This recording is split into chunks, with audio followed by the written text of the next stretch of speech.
Hello and welcome back to CWU Live. Today we're talking about USO pilots with Tony Bouch. These shows always get lots of interest, lots of you understandably very interested in how these USO pilots are going. So it's great to have you back on, Tony. Great to be here. Thanks, Michael. Good evening, everyone. As ever, Tony will be taking your questions throughout the show. So do start to get those ready. We've got quite a lot actually already from Facebook, which I'll be putting to Tony. Also put them in the YouTube comments. Before we get onto the USO pilots, though, we'd like to begin the show with a tribute to Andy Kerr, who passed away a year ago yesterday. I'm a huge figure in the trade union movement and a true champion for the working class. Andy's decades of dedication and fierce advocacy for postal workers and social justice left a mark on countless lives. His legacy is not just one of struggle and progress, but of profound compassion and unwavering solidarity, a memory that continues to inspire action and unity within the CWU and beyond. To honour his immense contribution in a lasting way, our humanitarian arm, the CWU HA, have raised over £40,000 for a memorial project in Andy's name. So if you would like to donate to that, the link is in the description below. We also have some more news from the CWU, which is that the pay ballot has come back with a resounding yes vote. 79.5% of you voted yes and 20.5% voted no. That was on a turnout of 43.5%. What will happen now, the back pay due as a result of this agreement will be paid to weekly paid employees on the 26th of September. It will be paid to monthly paid employees on the 30th of September. And it will include back pay on overtime, scheduled attendance, and all elements of pay. The vote on pay, though, also ratified the wider CWU agreement with EP Group concerning plans for rebuilding the company and rebuilding the relationship between the company and the union. And the CWU has expressed concerns that this agreement is not properly being implemented on Royal Mail's side. So in a letter to branches sent yesterday, Martin Walsh and Dave Ward said this: following a meeting last week between the respective senior teams of RMG, so Royal Mail Group, and CWU, the union has written to the CEO of IDS, Martin Seidenberg, and the interim CEO of Royal Mail Group, Alistair Cochrane, expressing our major disappointment at the company's failure to communicate and socialise with their managers at all levels on the substance, content, and radical nature of the EP Group CWU agreement. Tony, sort of from reading that document, it sounds like the issue is that the agreement that Royal Mail has made with the CWU, they're not sort of feeding through to their managers, and so that's not being felt on the ground by CWU members. Could you talk to me a bit more about what's going on there? Yeah, thanks, Michael. So I think as the update suggested, there was a summit meeting last week. Dave Martin, myself, and David Robson attended, which was in two parts really. It was one to talk about USO, which I'm sure we'll touch on a bit later, just about the pilots, but also the CWU's proposal that was put on the table. But it also was to pick up the whole EP Group and CWU agreement, which is, we think the company is concentrating on everything relating to USO. That's all seems to be their own communications. We don't think they've communicated anything to their employees around the wider concept of really building Royal Mail. So, point one was around resetting employee and industrial relations across all levels of the business, which was particularly important over the last 2 to 3 years, and that hasn't necessarily landed in any shape or form. The second part then was obviously around, how can we communicate those parts? Again, we just think it's very one-sided. The third part then was linking that into, the agreement our members have just voted on. So the next steps under Section 5, so issues relating to, new entrants harmonisation, overtime, scheduled attendance, the sick pay stuff, all of the stuff that had timelines to be concluded by September or December. We don't think enough focus has been put on there in any shape or form, and all the company communicated. And then we've made it clear that until that progresses, we won't conclude the USO agreement. And we made it clear that, as far as we're concerned, the optimized delivery model, which is being piloted in the 35 offices, doesn't work and doesn't meet the 4 tests that we've put in place as part of that pilot. So talks are, very high level. Stakes are quite high on both sides, and obviously we've been damning on Royal Mail managerial team to EP Group, and the fact that we don't believe they've progressed the overarching, rebuilding Royal Mail Part 1 to the level it should have been through the Royal Mail managerial spheres. Yeah, we'll be talking about the optimized delivery model later and the problems with it and the alternatives being suggested by the CWU. I'm going to go to some comments as we're going. So Gary Carr says, "What, Royal Mail Group not sticking to an agreement? Shock horror." And then he's got a laughing face emoji. DSW357 says, "I have a question. Why is it when it's an industrial ballot, it has to be over 50% turnout, but not when it's for an agreement?" They say, "Just curious." I can attempt an answer. The 50% requirement is in law. So that was set by the Tory government because they wanted to make it harder to go on strike. So they said, you have to meet this threshold before you can legally go on strike. They haven't set any law when it comes to reaching a pay agreement. Do you want to add anything to that, Tony, before we move on? Yeah, just a couple of bits for me. So I think the key thing was that the first one, in terms of, we're not saying Royal Mail haven't breached the agreement. We just don't think they're given enough focus in terms of the overarching points and communicating everything that we've been doing as a union, and we think they need to step up to the plate, and that's why Martin and Dave have registered that letter to Martin Seidelberg and to Alistair Cochrane. In terms of you've answered the point in terms of the 50% threshold being a legality in terms of ballots. I think the key thing is whilst we would have wanted more members to have made their democratic vote in the current pay ballot, so the 43.5% as you've articulated, Michael, at the start of the show. I think it was comparable to the 2016 result and turnout. That was around 43.5%. And obviously over the last 3 years, it's ranged from 55 to sort of 57%. And I think the highest was the BRGC agreement in 67. So we would always want our members to vote. And obviously, the people that didn't vote will do so for their own reasons. But we'll do a deep dive on the reasons why the turnout was 43.5%. But it has been comparable to some of the previous ballots on pay. Yeah, and I suppose if the turnout had been low, but the vote had been really close, then that would probably be more concerning. But because it was 80% to 20%, it's quite a resounding response. Yeah. Royal Mail has also been in the national news today. That we're going to get onto the USO pilots. I thought this is an interesting story to cover. So this was on the BBC today. Solar-powered post boxes are to be rolled out across the UK. And the BBC report says this. Royal Mail is introducing 3,500 solar-powered post boxes across the UK, altering the iconic look of the red pillar boxes that have punctuated Britain's streets for nearly 2 centuries. In the new design, solar panels on the top of the post boxes power a digitally activated drawer, allowing customers to deposit small parcels. Items as large as a shoebox can be posted in the pillar boxes in what Royal Mail says is the biggest redesign in its 175-year history. They say the change comes as Royal Mail is struggling in the face of competition from other delivery companies. So Tony, when I read this, sort of, it seemed to me like that's probably good news. And I've had Dave Ward on. He's always talking about how he wants Royal Mail to be investing in the company so that they can compete with Amazon and the like. The fact that people, in these locations will be able to walk up to a post box and deliver something the size of a shoebox. Is this a good sign?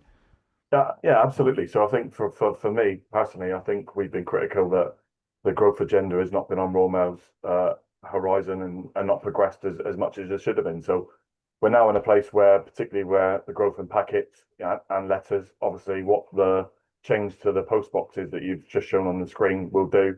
The first phase is about 3,500 that the company will take the front faces off the plates. They'll change the infrastructure and obviously members of the public will be able to deliver up to a shoebox size to those items. So first and foremost, it'll mean those post boxes will get used more than what they were potentially. It means the 115,000 post boxes in the ground across the whole UK can be utilised in a different way. And obviously, it's on top of the experience we're trying to grow in terms of parcel volumes and Royal Mail's out of home experience. So the post box digital complements the parcel locker growth that's being done and some of the other parcel collect that's being progressed. So it's all about trying to find platforms to get that growth into the company, and obviously that will lead to more jobs and obviously more workload for our members to deliver. I know lockers is also discussed a lot, isn't it? Sort of people being able to get delivered to lockers outside shops like Amazon have done. I've heard Dave talk about that as well. Let's talk about the USO trials. So you sent out an update to branches late last week, I think. What are the key takeaways when it comes to these USO trials?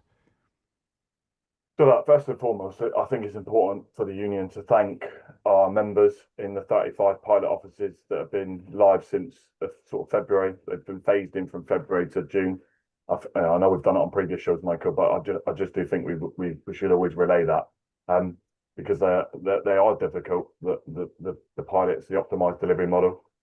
They've been, so for some of those units now, they've been going at it for 6 months.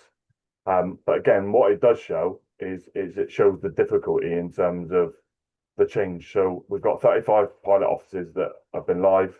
Out of 37, 2 didn't go live because there was a dispute over the attendance patterns, and we couldn't get that unlocked. But here's the challenge. We've got a situation where we agreed a post-optimization review. So basically, all of the issues that would be identified in the pilot offices, we agreed that before we would have a national agreement and a deployment plan for USO reform, they would all have to be remedied and fixed. And so far, out of the 35, only 5 pilot officers have signed off to say that both Royal Mail and the CWU believe that all of the fixes have been put in place. So that just tells you we've been at it for 6 months now, in those pilot offices, more or less, some the full 6 months, some like slightly less, and only 5 out of the 35 have been signed off. And that's on a basis of Royal Mail putting massive managerial support into those offices, and wrapping our arms around it. Likewise, we've obviously, from the CWU perspective, we've got our local reps, area reps, the divisional reps, and obviously CWU headquarters supporting the offices. So it clearly just shows you to then translate that to another 1,250 delivery offices, the size and scale of what's at stake. So that's why we've made it clear from a CWU perspective, we don't believe the optimized delivery model will meet the four key principles that we agreed at the start of the pilot offices, which were they would achieve Ofcom's quality of service targets, that they would deliver fair and manageable workloads, and deal with any increase in fatigue. They would improve the attendance patterns with more Saturdays off for our members, and obviously improve morale and confidence and trust in the workplace. And the reason why those 4 tests are important for us is, notwithstanding Ofcom have made the decision that Royal Mail can do alternate day delivery for second class and DSA products. But the key part of the legislation change they also agreed is from next April, they change those quality targets. And for the CWU, we don't believe the optimized delivery model will be the basis of which those tests will meet. And obviously, if Royal Mail don't meet those quality targets from next April, then Ofcom will potentially issue greater fines to the company. Bear in mind, this is one of the things that Royal Mail asked for. So that's where we are in the pilot offices. I think we've put nearly over the last 4 weeks. There's been 4,500 hours used to support the offices, which is the equivalent of about 140 full-time equivalents.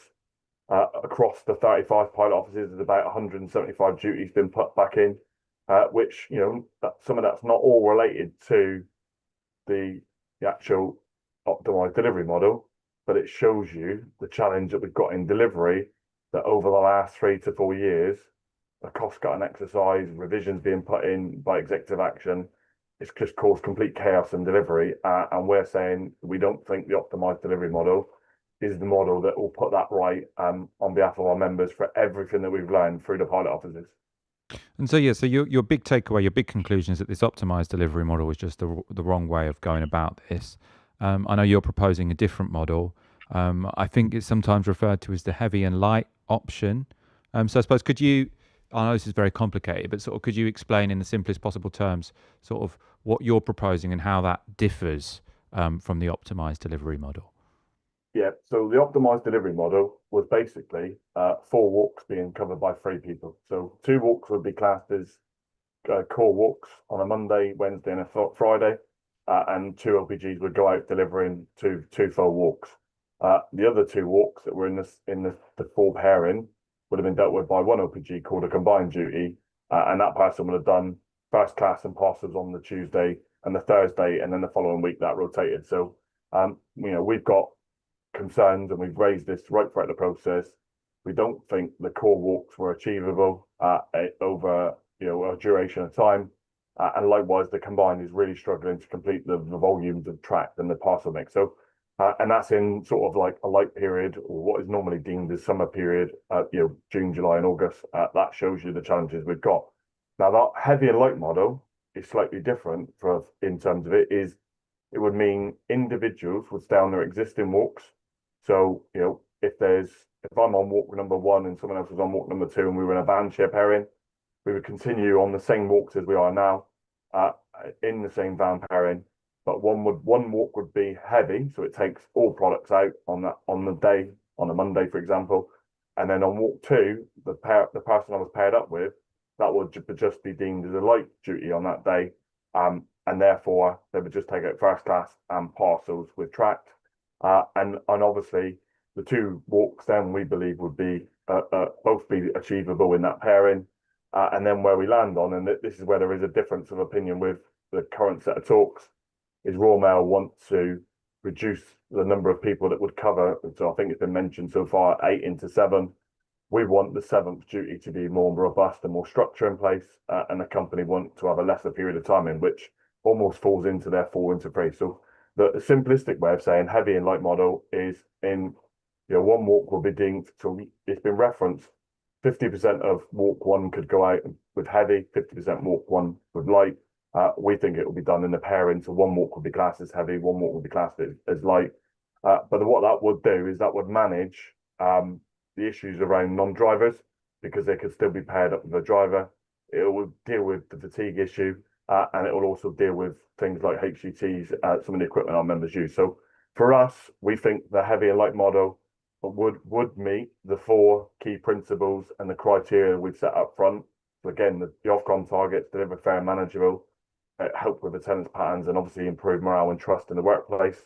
And likewise, we think the heavy and light model will be far more sustainable, particularly as traffic volumes are changing, the traffic mix is changing, and you only have to look at the pilot offices to see that, where we've had some offices that have seen an increase in 30% track. So with heavy and light, we think that would be more manageable, and that's why we put that on the table, and the ball is in the company's court at this moment in time.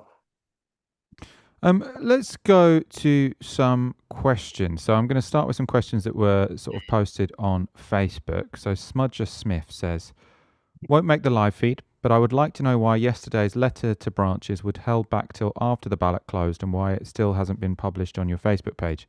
Clearly from it, you can see that the company is not cooperating as fully as made out before, and that certain management are ploughing on regardless, but they wouldn't be doing that without instruction. So are we being played once again? Yeah, so look, I think it wasn't held back for any reason. So look, I think the point at the very start of the show was you read out the letter branches that went out on the UP Royal Mail group agreement. That summit meeting took place last Thursday with Royal Mail, and we told Royal Mail on Thursday that we would be communicating with our branches and our reps and our members on where we believe the USO was. So that was the contents of LTV 182, which was issued on Friday. With our reps reports on the pilot. So, we met them on Thursday. We made it clear what our position would be, and we would relay that to our members. So we've done that. Now, I think where there is a challenge with some of their managers, it comes back into the overriding point that we don't believe, as part of the Royal Mail, rebuilding Royal Mail agreement, that the first and the overarching point of around a reset of employee and industrial relations has landed, because there are far too many instances still out in the operation where we know that members are being told to prioritise, tracked items, not deliver all of the mail. We know in some instances that is because there are some resourcing challenges. But even when there aren't resourcing challenges, some of the offices were informing us that members are willing to work their day off, willing to work overtime to cover duties, willing to do extended delivery, and they're being told. So that then is not a resourcing issue. That is the business purely working to budgets, and that's not acceptable. And that is why Smudger's comment is, I think, still valid. Not in every part of the country, but in areas that we've got the reports and we've written out to the divisional reps to say, if you've got that evidence, we want them to send it to us, because we want to raise that and challenge the business because it's not in line with what they're telling the CWU nationally. I'm going to go to a quite long comment now, but which is quite interesting. It's from Dominic Nicol. So this is again on Facebook. Can you ask Tony, what are the CWU plans to remotivate the workforce to complete any walk regardless of USO changes? We've been slowed down for years and the motivation to complete has been stripped away. Now we're micromanaged with stop time data, Trimble for shared van deliveries and idling. Any agreement, as I've suggested previously, needs the relaxation of CISO. You'll have to let me know what that is, Tony. Yeah. Allowing staff to go after their workload is finished and for overtime coverage and payments remotivates us, and USO may stand a chance. As it stands, we have zero motivation or morale to care about the completion of the job. The managers have spent the last 3 years showing us they don't care and would rather pick us up on a minute by minute here or there things that were once deemed punitive whilst they took bonuses on not delivering customers' items on time. If the CWU and the Royal Mail want the USO to work in any form, then the whole approach to actually delivering needs to be reset. Otherwise, it won't matter which idea it is. So it's a very sort of thoughtful comment. What do you think to that, Tony? So I think like Dominic's point is well made. I think we've been talking to the business about, how do you reinvigorate the workforce to, go back to. So when I first started, no one was allowed to leave the delivery office, got on delivery until everyone was ready, both in terms of prep and IPS. And obviously, everyone took pride in the fact that every letter left an office and an office was clear day in, day out. So that's what we've got to get back to. And that's what we're saying to the company. That is one of our key, principles, that we rebuild that trust, we rebuild the morale and trust and confidence in our members, that when they go to work, that they can be trusted, that when they say they can't complete or that they need X amount of time and not all the data. Now, where that then comes into, and this is the point. So, we've got numerous offices where people can't get out on delivery on time. They then say their walks are not achievable and they ask their managers to look at data and managers don't look at data. We've just got to get back to that whole ethos of the employee relations, industrial relations is reset. Because none of our members, you want to come to work and take the proverbial, mick, if that makes sense. People want to take pride in the job. They want to deliver a service for the customer. But in some instances, that is driven by, poor managerial decisions, vacancies in offices, the recruitment's not being backfilled. And if you're in an office and you've got 50 jobs in there and you've only got 40 people, you're never going to be able to complete. And if the company is, when we've seen it, and we see evidence of this in terms of Trimble being used to manage our members who go 1 mile an hour above the speed limit, for example, scan in, scan out data is being used. Again, if someone makes some time, they're going to make it up. That is not being done in line with our agreement. So all of those points have been made. We want to get back to the point that says, on USO, we think there needs to be a more tailored approach for offices. So we think there could be an improvement to start and finish times. Again, in terms of Saturdays, we think that offices should be able to have a number of options. So whether you pick a longer Saturday attendance that gives you more Saturdays off, so 1 and 2 Saturdays off, or in some instances, some offices may say, do you know what, we'd rather have an earlier finish, so we could do a 5-hour 45 Saturday or a 6-hour Saturday at length, which gives everyone an earlier finish. So all of that we want to put on the table. But what we can't have is a situation there where if someone does make 10 minutes from their job because, they come into work today, they felt motivated, they did it a little bit quicker than yesterday, the weather was nice, they got it clear, that they can't then be chased for those 10 minutes, at the end of the week and made up to do something else. We've got to, move away from that draconian position. A couple of questions about Saturdays. So Aaron Wilson, I'm not sure at this point if this is from Facebook or the YouTube chat because it's coming up in my questions document.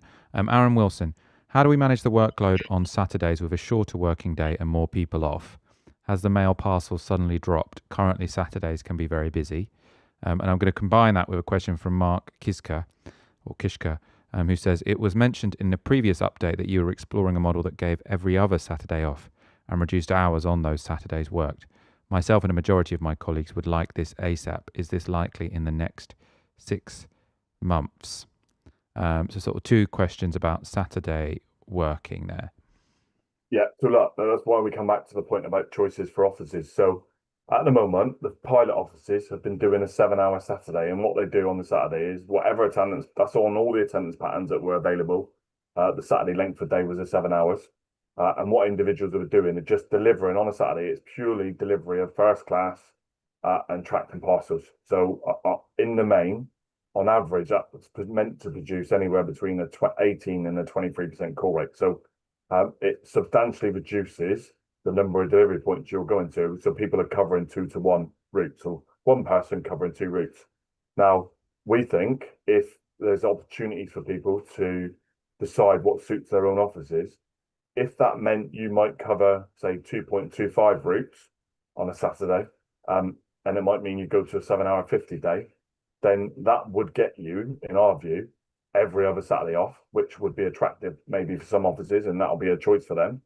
Likewise, if offices were struggling to or didn't want to do covering one person with two routes on a Saturday, like the combined duties are doing now, then potentially it could go to one and a half, which would reduce the length of day from 7 hours. And even if you covered 1/1, we think that would go down to something like 5 hours 45. So again, it's choices. It will be down to, that's what we're proposing to Royal Mail, that we form part of the benefits package for a national agreement on USO, which we're trying to reach. And again, that would be then down to individual member offices to choose what suits their own office. Because some people would rather have a longer Saturday, but get every other Saturday off. And other offices will say, do you know what? We would just rather have an earlier finish, and we all do that. And we get the 1 in 6 that we get off now, or potentially can we get 2 Saturdays off in 5? But again, that's where we want to get to. We want to provide those options and solutions for people that they pick themselves. This is an interesting comment. Ed Baldwin says, I've never known an industry where it's the trade union requirement to motivate the staff. Start when you're meant to, take your breaks when you're required to, and go home when you're supposed to. Do you think it's that simple, Tony? It's a very interesting point. No, I know Ed, and really respect Ed, but I've seen it on people. I've seen people comments over the last 2 or 3 weeks, in the sense of obviously the pay ballot and be going through, and people having their views, and it's not a no strings paid deal. Listen, we've made it clear, whatever agreement we reach on USO, it will have to be an separate ballot, an individual member's ballot. In terms of that's the plan in terms of individual members ballot, but we will ballot our members on USO reform. So whatever agreement we reach, the members will decide on that point. But the point Ed's making is, it sounds very, very simple. Start on time, you got a workload in between it, have your meal relief, and finish on time. The challenge is though, if that would only work in a perfect world, and obviously we know that a number of offices are running with vacancies. They're in turn, managers then sort of force lapse and absorption on people. Their managers say, just take out tract, don't deliver the letters. That then becomes a problem that says, tomorrow I come in off a day off and my walk didn't go out. And eventually it spirals out of control, where we get examples of, it's not the system that's broken. It then moves into its individual members that are not performing to a standard, and they get challenged for their own performance in workplaces, which is not acceptable. So we want to be clear, and that has been part of the wider talks on the USO, is any model we land on, and obviously, the CWU position, we want to land on the heavy and light model, we'll need to have a bum on every seat, every job covered. It will stop absorption in the sense of ripping up, walks that are not covered on the day. People will have a plan in place, and they will just work to that plan day in, day out, and that's what we want to get back to. So, if there's 50,000 deliveries in the future, there needs to be 50,000 bums on a seat. There needs to be the right day off covers. There needs to be the right reserves in place. And our view is, if a company gets that right and starts to deliver quality, then as a result of delivering quality, they gain growth. They start to win new contracts because they're delivering a service. Customer complaints will down because they're not waiting for parcels. And that whole feel-good factor in an office will start to increase. So we actually think there's benefits to the company if they listen to the union, and the ideas that we're putting on the table, it's in their interest that they get that right. This is an interesting question from Jay Drury. So going back to the discussion about the heavy and light sort of alternate duties you were suggesting, Jay Drury says, how would that save the company any money? Same number of staff required, same van required, all that would happen would be the delaying of mail on one walk in a pairing. Is Jay Drury right? No, it's not quite right because obviously what the company is putting on the table is they want 8 routes to be delivered by 7 people. So if you do that across the 50,000 routes, 55,000 routes that are in place now, the view is that it potentially will take out about 7,000 less routes in place with an 8 into 7 model. Now, they want an 8 into 6 model. We're saying that's not acceptable to us. We want the 7th one to be part of a structure. But here's the point, under the optimized delivery model, it was going to be roughly about 10,000 routes less across the operation from Monday to Saturday, including obviously Saturdays just being first class and passes only. So what we've put on the table, potentially half Royal Mail savings. Now we don't believe the £300 million worth of savings that Ofcom said they believe Royal Mail could deliver, what Royal Mail said they could deliver themselves is even achievable or even realistic. And the numbers will be the numbers. We've got to start to deliver quality. We've got to start delivering USO because if a company doesn't get it right, the point I made earlier on is Ofcom's revised targets of first class being 90% within target. Then you've got second class 95%, and then a tail of target mail being by day 3, first class needs to be 98.5%. If the company doesn't hit those targets from it next April, then the fines that Ofcom will issue will be huge, and that won't be in the company's interest or our members' interest. So, we need to get it right. This is all against, and this is the problem where Royal Mail are using some of their figures in terms of savings. That may have been correct against something that was modelled 18 months ago, but since then we've seen year on year, particularly this year, we've seen traffic increasing by up to 20% in some areas. We've seen workload increasing between 10 and 15%. And we know in some of the pilot offices, we've had track volumes that have increased over 30%. Now, with all of that increase in traffic, comes more workload for our members. And it's about time our delivery members are given the credit for what they do day in, day out, and they get the correct workload for the job that they're meant to do. So just so I'm going to... So Bouch and Peter says, so you lapse a duty and spread that over 7 other duties. Is that how you get 8 into 7? Yes, so that's Royal Mail's plan. That was the plan that we put on the table. That's what we're discussing. So originally the ODM model was 4 into 3, so it was one less. The same principle would apply. So, but here's the difference.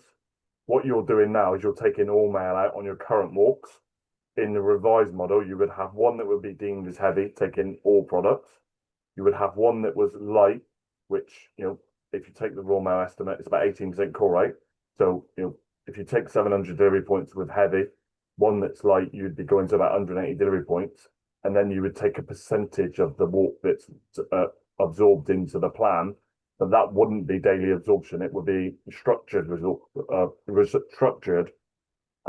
plan. So it would be 7 people covering 8 duties, and we would pair them up in the right way. So both the heavy and light, the 7th duty would be a single ton. And that's what we said that we're waiting for the company to respond back in terms of the CWU revised model. Yeah, that makes sense.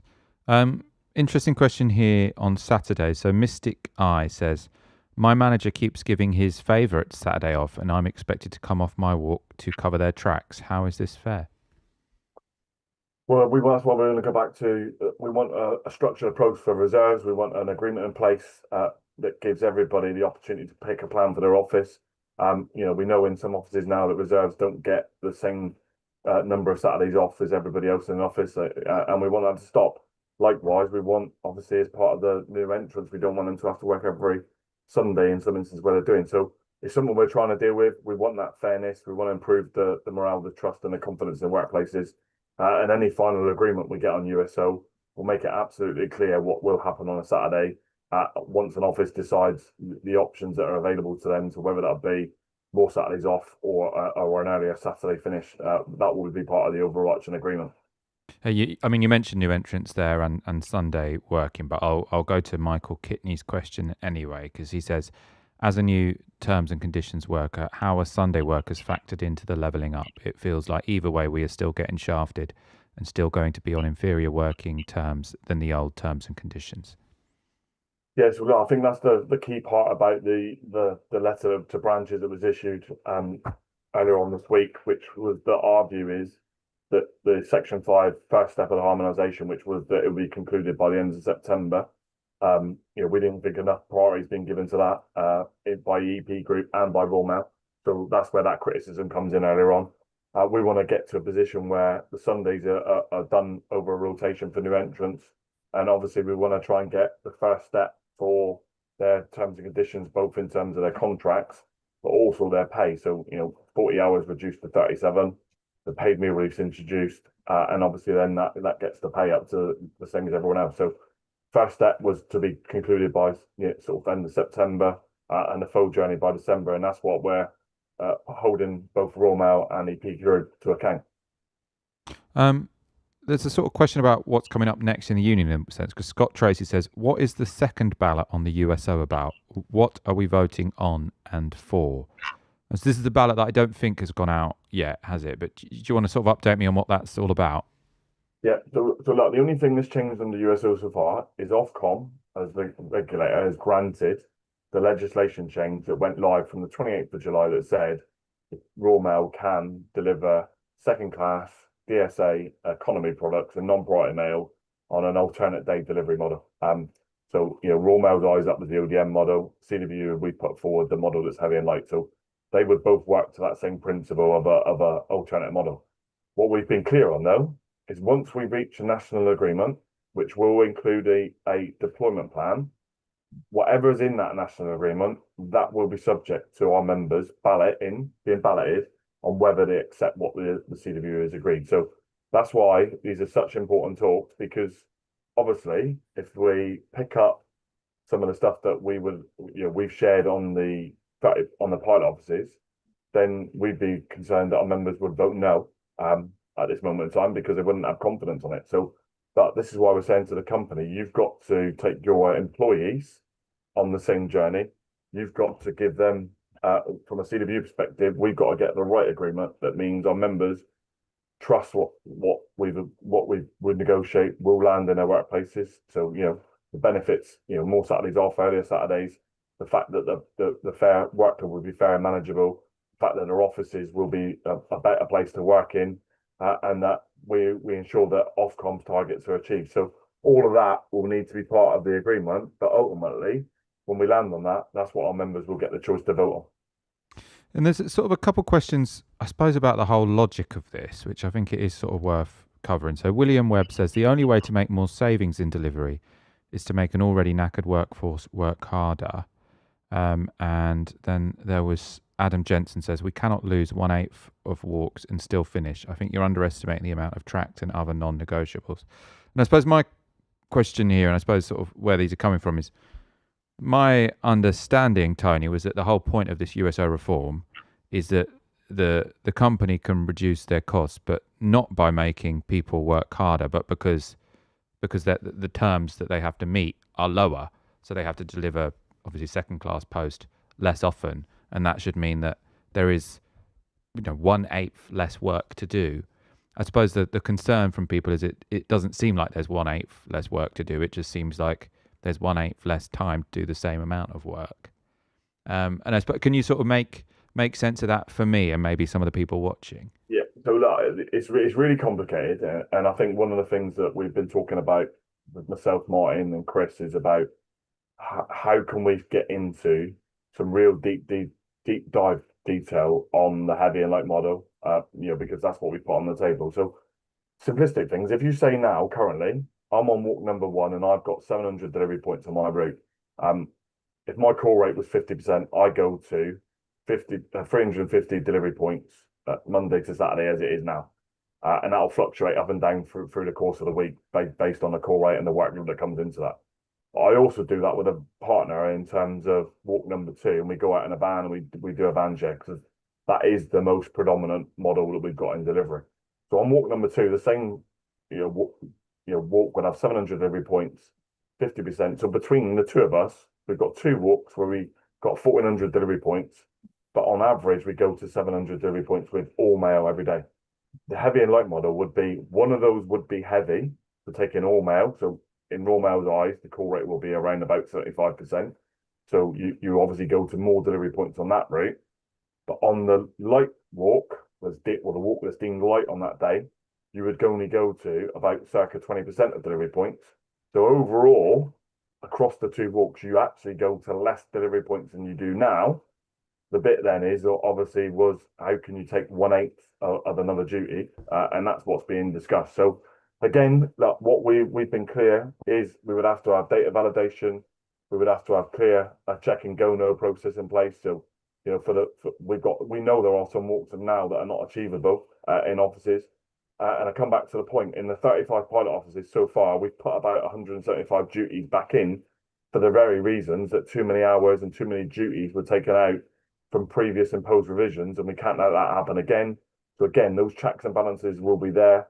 Those checks and balances would be part of a process that we would agree with the company, will be overseen by their regional operation directors, and for the CWU, our divisional reps, with the involvement of our area reps and local reps. And obviously, if a unit doesn't have enough staff in place, if walks are not achievable now, then that would be part of that process that we would outline, and they can either do that then or they can't, and that will what we'll be working through. Ziggy Starburst, again on the heavy and light option, they say, will the new heavy and light option be tested before Christmas? I hope not. Our office struggles from September onwards. What's your answer to that? So we put a proposal to the company in terms of the heavy and light model being piloted in a number of offices, but where we've got offices that are struggling now, you could potentially turn on the heavy and light model now, but obviously with the same pairing, one becomes heavy, one becomes light. So in that scenario, you'd only be prepping one of the walks, not with everything for the other walk. So if offices have got, let's just say 10 vacancies and they're really struggling, not delivering USO and the offices are a mess, this potentially has the avenue to, support those offices and mean actually we've got more robust structures in place. So again, I think those talks are progressing. There is the potential that there will be pilots, before Christmas in a number of offices. But the key thing will be there'll be offices that are agreed jointly. They would have to be subject to, as I said earlier on, a real key success criteria around the data validation being in place and the check and go no. Without that, then obviously, we won't do. So the company has shared with us previously that their view is there's about 800 delivery offices in their eyes that have got the right resource in place. And there's about 400 offices that don't have the correct resource in place, and we've got real recruitment problems and a challenge in place. So again, it wouldn't be part of those 400 offices anyway. So, but again, that'll be part of the conversations that we're having with the company trying to reach a national agreement. There is a question that I don't like. I'm hoping you understand it because it's a bit above my head. But can you tell me? This is Dave Adams. Can you tell me why the frames have been changed to sort vertically? Because it is absolutely no logical sense. More time and money wasted. Do you know what Dave's talking about, Tony? Yeah, so there's lots of frame changes that are going in place because obviously the company were in a view where they wanted to, as soon as Ofcom made the agreement to deploy the change, which would have been, they've color-coded frames, they've wrapped them in terms of their classification. They've introduced a thing called vertical prep. Now, that wasn't necessarily related to the universal service. That started probably 18 months ago with some of the delivery revisions. And look, I think the key thing for us has been on vertical prep is where there's more mail in the optimized delivery model. So, one walk getting everything due for delivery 3 days of the week. That was increasing the call rate, increasing SMEC sequence. Then obviously for our members in delivery, if you're prepping horizontally, your arms are at a higher stage. So I think it's something the business landed on. If our biggest problem going forward for the CWU was vertical prep, then I'm sure we would deal with it. But again, I think the challenge has been in some offices, one, they haven't engaged with people the correct way. Two, they haven't briefed people on what works for their office and what doesn't. And then thirdly, they haven't taken people on the journey. So a number of offices have used the workplace coaches to just, as a testing for people to do it. And then obviously some people have tried it, have said, once they get used to it, it's a better way of doing it, particularly where they get lots of volumes, because then they're not sorting at the higher levels on a period of time. They're coming up and down, which is what the vertical's there to support. Let's go to another question. Someone says, will there be a repick on the new heavy and light duties? I'm not sure if that's a reference to saying that will it be different offices on the USO trials, or maybe I've misunderstood that question. No, so wherever we land on that, the key thing will be, we had it previously agreed as part of a deployment plan that once officers had gone through their attendance patterns, because look, we want to improve the attendance patterns for the officers.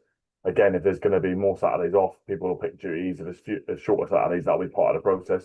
So wherever we land on, I think the question will be, particularly if we land on the heavy and light model, it'll be a question of timing for when there's a repick, because ultimately Royal Mail want to put a review in place against the 7th duty. We want that review to be a substantial period of time. And obviously, like anything, we've seen a lot of change in the pilot offices. So in the pilot offices, some of the units didn't do a repick at the very start.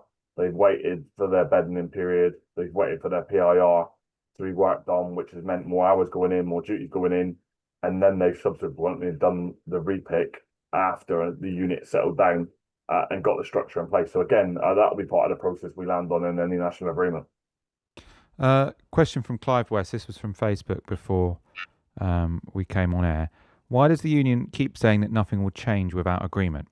Let's be clear, USO adjustments are in and being implemented.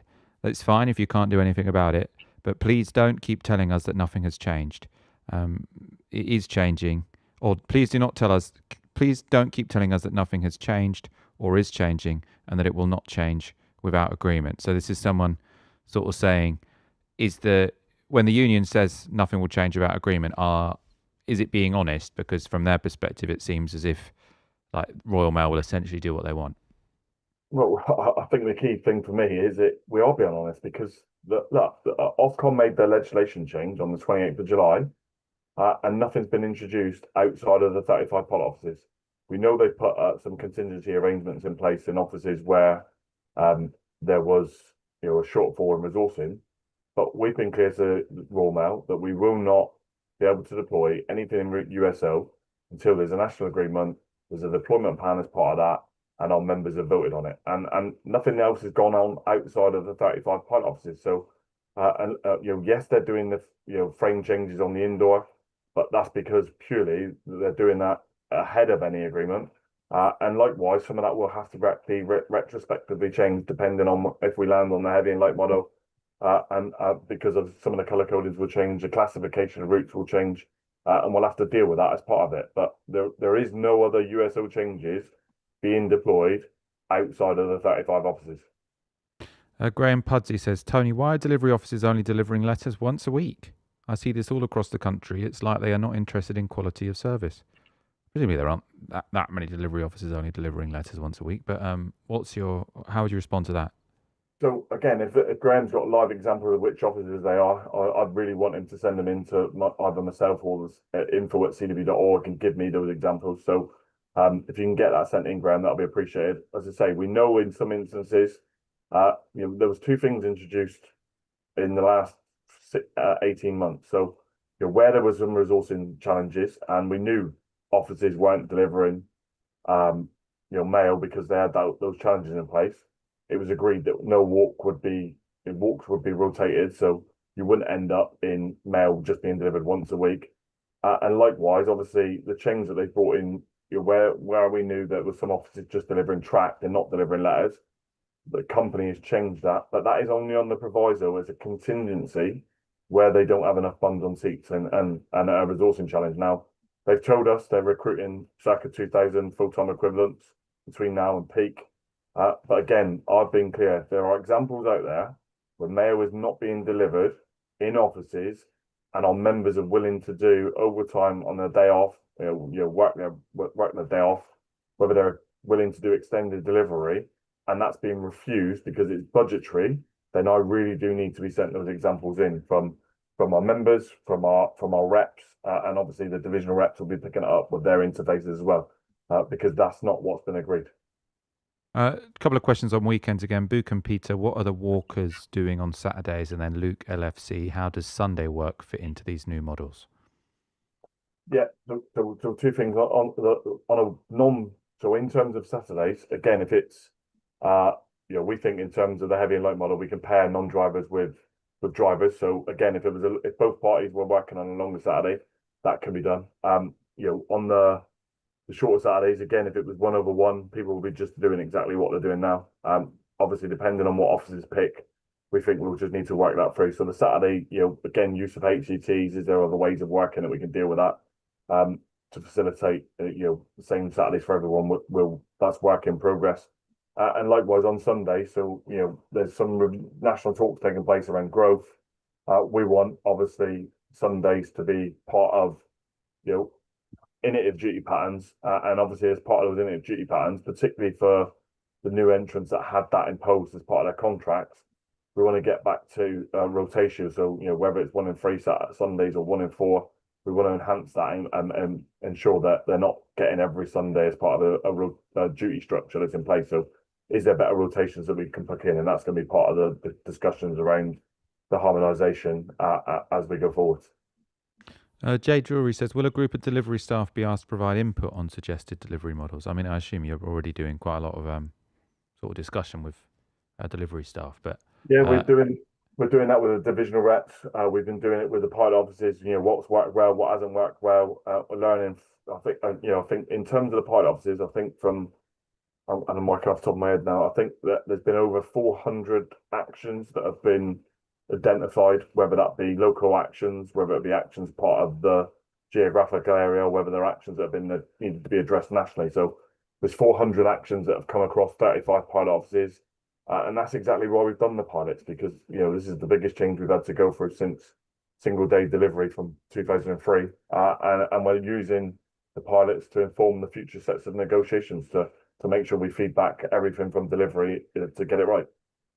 Just going to read, there's sort of a few comments on vertical prep coming in. So Trevor K says, vertical prep is okay. I've done it myself. I would urge everyone to do it themselves, as Royal Mail teams will mess it up.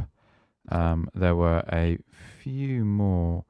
Vertical frames to help your back out while we're using white sleeve Yorks for packets, with lots of laughing emojis. That doesn't mean that much to me, but I imagine it will to many people watching. Ziggy Starburst says, don't worry about vertical prep. I'm a stroppy bugger, but it's easy to adapt to. It really helps with very long roads, i.e. they're not spread across the entire frame, as it's easier to spot the roads. But Sting says, vertical prep frames don't benefit posties, it only benefits managers. So you got, say, 5 or 6 columns. They need to cover a walk, so they can say, Joe, you take a column, Fred, you take a column, and so on. So lots of different perspectives on this vertical columns issue, or vertical prep, sorry. Jay Drury says, vertical prep makes it easier to add a section to your walk. That's the reason for it. Thank you so much for all of your comments. Super, super interesting to hear sort of these different perspectives. Martin McGinley says, when do you think all this USO reform will begin by? So obviously we've been talking about these trials now, and presumably a new set of pilots sort of going for different delivery models. When do you see this actually being implemented across the whole network? So again, we've put a proposal to the company which has been documented as the heavy and light model. It wouldn't be fair for me to say the dates we've put in there. So we've said we want to set up some urgent talks to try and reach an agreement, by a date, and then we think we could get to the data validation, agree a check and go no go process, launch that in the right way across the sort of 12 regional director areas with our divisional reps, and there'll be a number within that figure that we think that we could achieve. But obviously the ball's in Royal Mail's court. At the moment, we're in a bit of an impasse. They're talking about the optimised delivery model. We've made it clear in the correspondence that the Dave Ward and Martin have shared that we don't support the optimised delivery model. We want to start, urgent negotiations on the heavy and light model. And as I say, the ball's in the company's court, and hopefully we'll see some developments in the coming days, and hopefully by the end of next week. All right, we put you on the spot for a long time, Tony. We've put a lot of questions to you, so I think we should begin to wrap up. Do you sort of have any final thoughts you want to share before we end the show? No, as always, I appreciate people's questions, the comments. I think what I would say is that the union's doing everything possible to get the right agreement on USO. We understand the challenges in delivery offices. We understand the fears that are out there in terms of potentially the company just steamrolling through.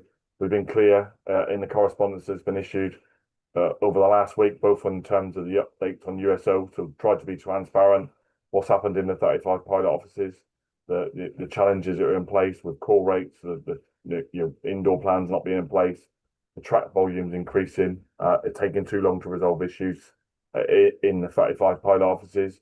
And the key thing is the four key success criteria is what we're going to hold the company to account. And we're willing to get into urgent negotiations to try and conclude a heavy and light model for the reasons we've articulated right throughout the show. And obviously, our members will decide once we get that agreement in place whether or not they vote yes or no for it. But we want to make sure that we get delivery back to a place where it needs to be, i.e., hitting the targets that Ofcom set, delivering a fair and manageable workload for our members, improved attendance patterns, fewer Saturdays or shorter Saturdays, whatever our members choose, and we improve, as part of the challenge back to EP and to Royal Mail on resetting employee and industrial relations, is that we improve that morale, confidence, and trust. And on that point, you'll trust us, so we will get it right. And thanks everyone for the way in which you've posed the questions to me today. I always enjoy it. Tony Bouch, thank you so much. Always really great to get you on the show. Really appreciate your time. Thank you everyone for all of your engagement during this show. As Tony said, really great to hear sort of so much feedback, so many questions from you all, both under the Facebook posts and in the live chat. So thank you for all of that. For now, we're going to wrap up. We'll be back same time next week. So until then, do stick with your union.